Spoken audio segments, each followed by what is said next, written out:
Hey guys, on today's video we're going to be mounting this SD off-road mount tray in my 2015 Tundra. It goes just behind the battery on top of the fuse box. It accommodates a ARB Dual Air Compressor, a Blue Sea safety hub, and switch pros. Either the 8 switch or the 12 switch system will fit here on the back.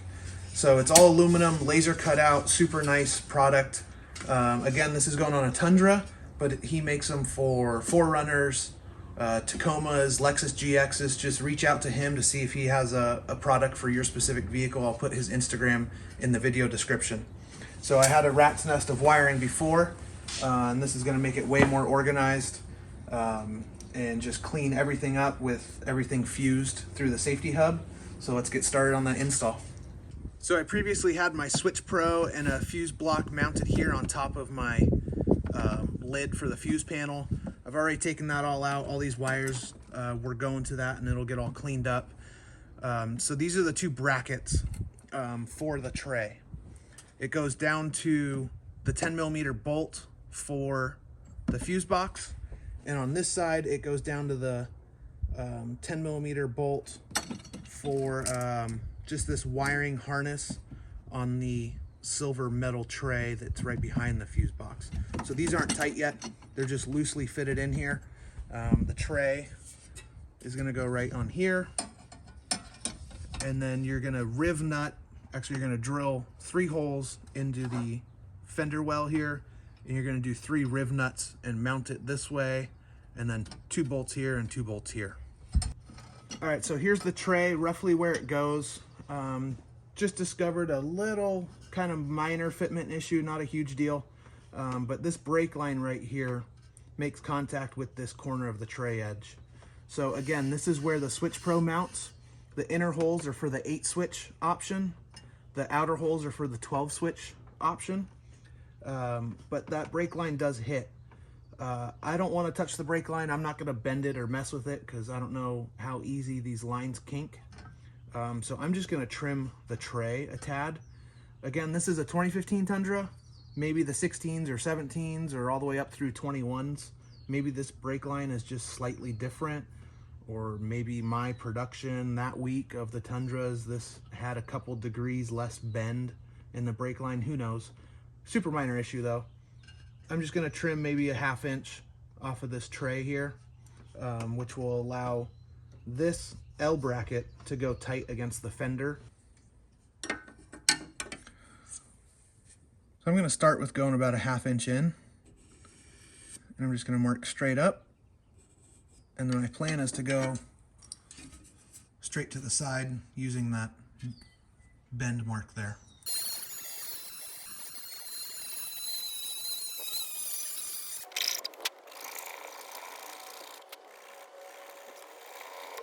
All right, finished up. Used a Dremel with a cutoff wheel, and then a metal file just to clean up the edges.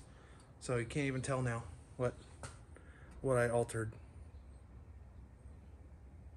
So here to the back side of the fuse box, you've got this mount. It's loose right now. And then you've got this wiring harness. So the tab on the corner right there under my finger needs to get cut off so it can go back onto this bolt hole. All right, so I've cut that ear off, and now this has room to fit into the bolt hole there, and it doesn't collide with that other new bolt now. Those of you that don't know this trick, if you have a bolt that you need to install and you can't reach down in there, stick a piece of paper or tape into the socket, and then you jam the bolt head into the socket, and it will stay. And now you can vertically install it without the bolt falling out. All right, test fit that notch I cut in the mount tray.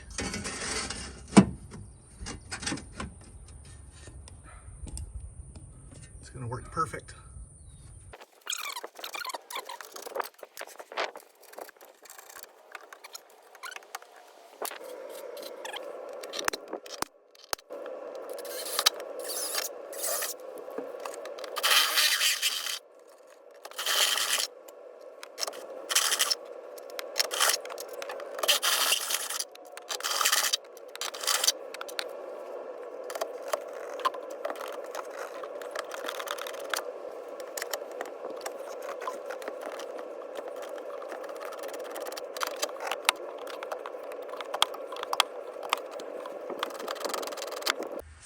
let me clarify that if you don't have a full rib nut set like this, he includes a little tool, like a one-time use tool with your kit, so you can put the rib nuts in still. So you don't have to buy this.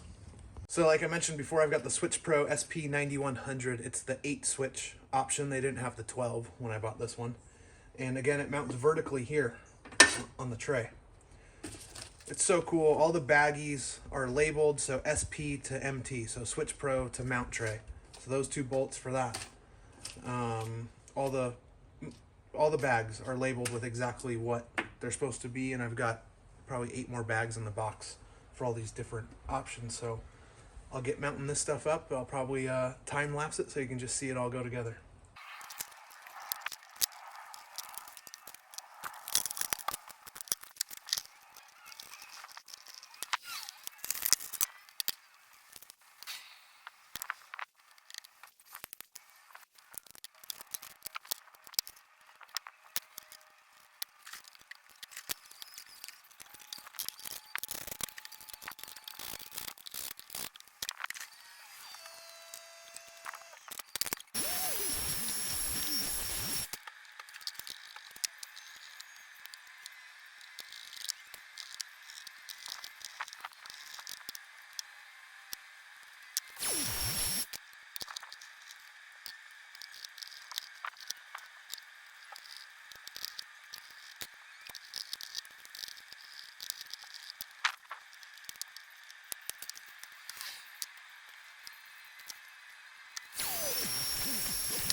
Here's the ARB Dual Compressor straight out of the box.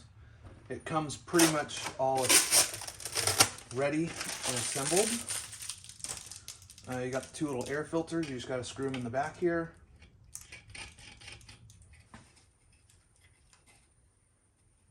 And you've got the red plug into the air port there. If you get the air up kit, this quick connect comes with it. Otherwise, I think you have to buy it separately. But when I bought this at the expo, when you bought the compressor, they gave you some connectors, a hose, fill valve, like a whole nother little $50 kit as a free add-on. So we'll get some thread tape on here, get this sealed in.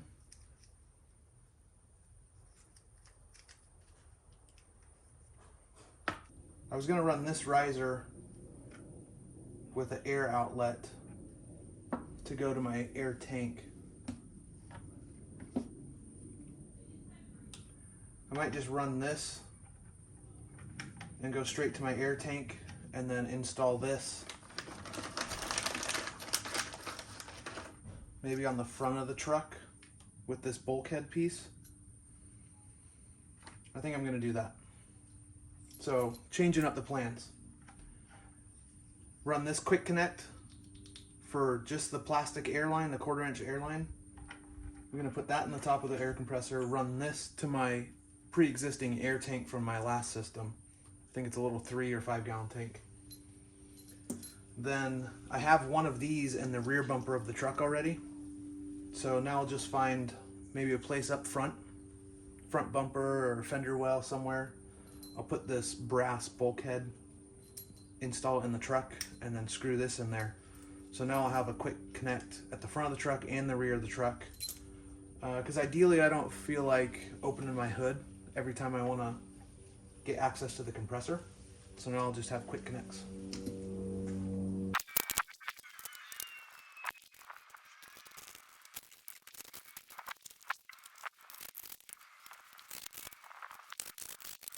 So this is the harness provided by ARB to power the air compressor. It's got this connector plug into the back of the harness, and then you can run this to your power and ground source. It's got the 2 40 amp fuses built into here. I have to say, just so nobody ruins their electrical system, use this. This is what ARB designed. This is what they provided. So stick with this. I'm gonna do something different, but I'm taking my own risk doing that with my electrical system. This Blue Sea system has the availability to run the same 40 amp breakers. So I'm gonna be cutting all of this off and just doing a nice little short run from this connector to the Blue Sea using these 40 amp fuses.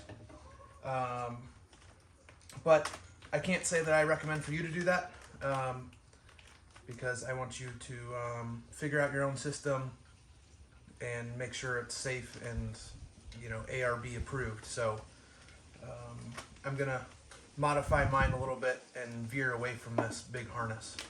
All right, so I just set the tray in here. It's not mounted or screwed down at all. I pulled all the grounds through one slot, all the powers through a different slot, and then I'll get them wired up to the terminals.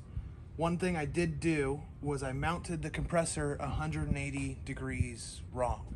So the first part of this video, I have the air filters of the compressor facing on the outside of the truck. When I just laid it in here to try and test fit it, make sure I had everything in the right spot, it was wrong. The hood strut came down and was hitting the air filter. So I just flipped the air compressor this way. So when you're standing at the front of the truck, you should be able to read the ARB lettering facing the front. And I had it reversed, which was wrong. So now there's a decent gap here for the strut to close down into. So now it's time to get this all wired up. All right, got these 3 bolts into the riv nuts that I installed in the fender. And now it's time to move on to these 2 here. And then there's 2 down in between the wiring that you probably can't see from this angle.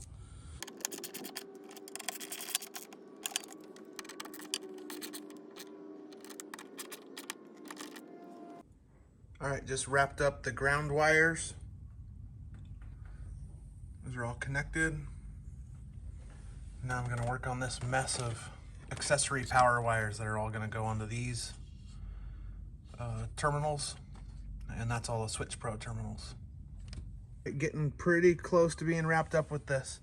I just got all my accessory powers installed, labeled, cleaned up here. I'm gonna do battery cables, so negative from here to any of these large negative posts, and then my power supply up to the fuse right here, and then a short one from right there to that terminal, and then I think we're gonna be pretty set. Okay, negative battery cable is run. The positive is on the backside of this SDHQ battery terminal bracket. These things are great, by the way, if you don't have them. Super multi-use. There's attachment points all around them.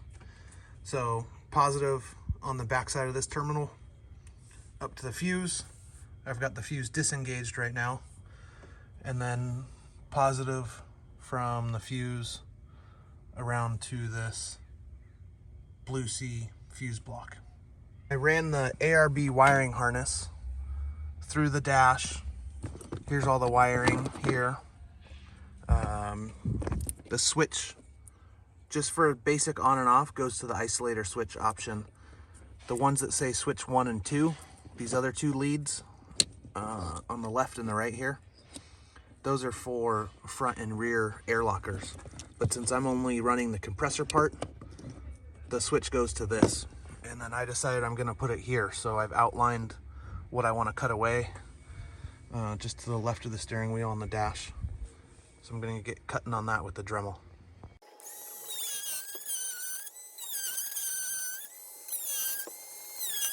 Here's the finished product of that switch. I concealed all the wiring for it behind this kick panel. There's a fuse block up here where you can tap into ignition power or headlight power, so you can illuminate the logo on the switch here. All right, wiring's all wrapped up. Got my switch installed right here. On and off for the compressor. Well, that wraps up this install video of this SD off-road mount tray. His Instagram handle will be in the description. I've got the wiring done, the air lines plumbed, swapped out for a metal 90 here. I put a quick connect in the front bumper. So I'm pretty happy with that install.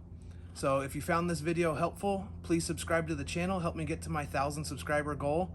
If you got any questions about it, throw them in the comments. I'll get back to you. Other than that, thanks for checking out the video, and we'll see you on the next one.